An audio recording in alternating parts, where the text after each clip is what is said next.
Panginoon, sa mga sandaling ito, nais kong magpasalamat sa iyo.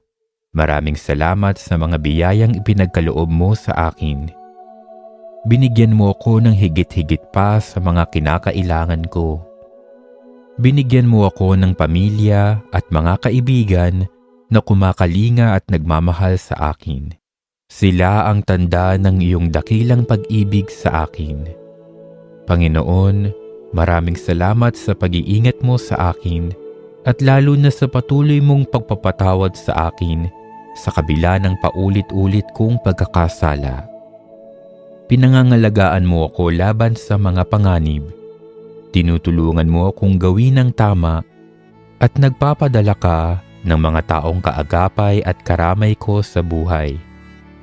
Sa iba't ibang paraan, ipinadadama mo sa akin ang iyong presensya. Panginoon,